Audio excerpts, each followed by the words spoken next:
So are you wearing a suit? That's why you're wearing the suit, because you're the imperfect gentleman? Yeah, let me tell y'all a story. I need to hear this Let me tell you story. a story. Now, growing up, my father's a minister. So I would be in church every Sunday. And I'm also a middle child. So not only was I the pastor's kid. I didn't know you're middle. Well, that explains Shout out to the middle bad kids. We're the ASS best. side of you. Yeah. We're the And, best. so it was so crazy growing up. I was in church, but I was like totally a bad kid.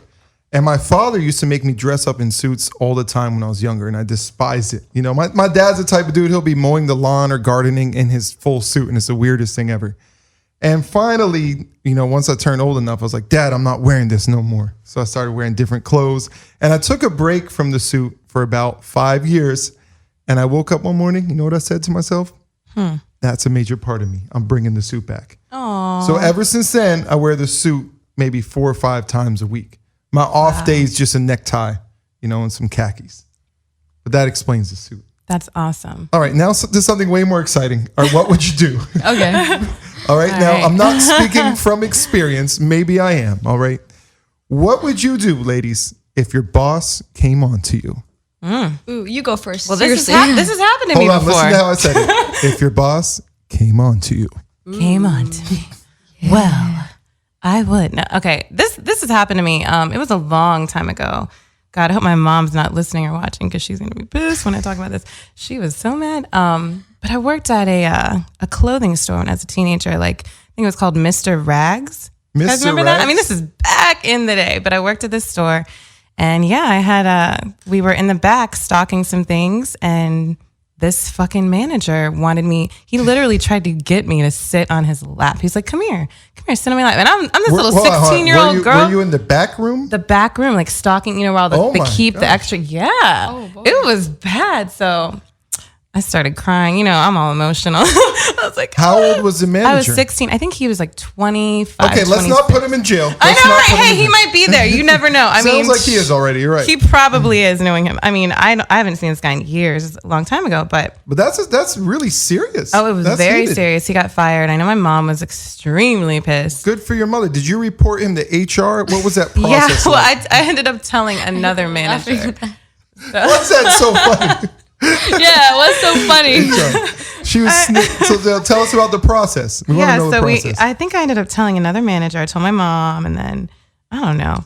They just fired him. But when you're a younger kid, lady, boy, girl, whatever, it's very difficult to talk about these traumatizing things when they happen to you. Yes. So was there like a wait period before you're even able to talk about it? Were you shocked? Yeah, I was in shock. I mean, oh my God, it was so bad. I was definitely in shock. And then I think I told the other manager the next day. Like, I waited, I didn't say anything. I might have told my mom that night. I don't remember. About how long did you wait until you said something? I think it was the next working day. So maybe, I was in high school, I was working, actually I worked a lot, but it's probably literally the next day. You hear that, you ladies, you young ladies out there who are listening, we want to empower all of you through Chris Jane's story. It was a difficult experience. Yes. But she said something within 24 hours. And as difficult as it is sometimes, when something like that happens to you, the best thing to do is to talk to someone you trust about it. I know it might be intimidating to speak to someone you don't know that well, but it maybe if it's a family member, a close friend, because when something like that happens to you, it isn't right. And you shouldn't feel guilty for it happening to you. You should be able to speak about it. Amen. Yeah. Oh, that's so sweet. I have a little sister. It's a sensitive topic for me. Yeah. I might have beat up a few kids in high school for touching her. I know, but I'll never admit to that. Chris Jane, so you spoke to your mother first? Yes. I'm pretty sure I said something to her. And then I just remember talking to the other manager. And is your mother gangster? Oh, hell yeah. My mom goes hard. She's very quiet, very intelligent, amazing woman, but don't get her mad because she will flip. So something tells me HR wasn't involved. I think the mom rolled up on the manager during business hours in the middle of the mall, threw one of those pretzels from the food court at his face. Annie Ann's pretzels, right? So what happened? She rolled up to the manager? No, I don't. It's so weird that I don't remember. I'm pretty sure she said something. And then, like I said, the other manager, I had to tell her what happened, and then he was fired the next day. So Wow. Yeah. Okay, so we know what Chris Jane would do. Don't hit on her, especially if she's a minor, which is just illegal. Aneesha, lighten this up for us. Leonardo DiCaprio is your manager. Yeah. Hey, that changes everything, though. And you're like 35. Okay. Oh. Okay. What do you do? I would be surprised. I'm like, wow, how did you find the time to look at me? Would you send him a thank you note? I would say, whoa, thanks for your time, sir. I'm sorry I can't tip you anymore. I mean, you're not paying me well because I'm not hired by you.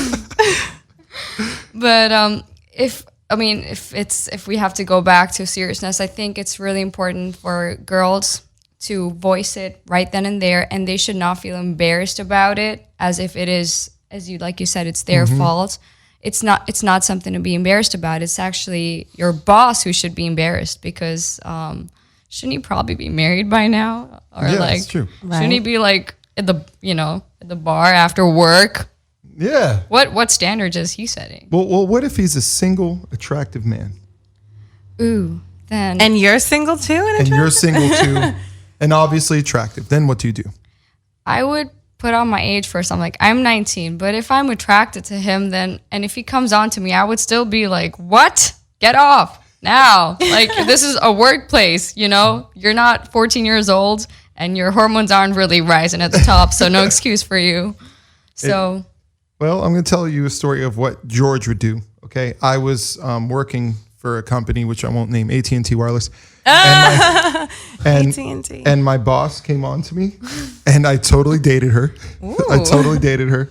See, it's a lot different when a guy goes through something like this. Oh my God, what standards are we setting right now? Right? It made the work life easier at first. But I also had a second job, which I didn't tell her about because I didn't want her overscheduling me, at a store called Home Goods. It's the TJ Maxx. Oh, I love a Home Goods. Of home interior. Now, there was a Persian MILF there, okay, who I was also dating, all right? Now, either one of the ladies didn't know about one another. So one day, I'm at work, and the girl I'm dating at work says, hey, George, can you grab me some Frappuccinos from the food court? Everything goes back to the food court. I know about that mall life.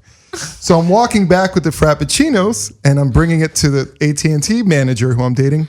When Home Goods manager rolls up, she's like, George, oh my gosh, my baby, starts kissing me.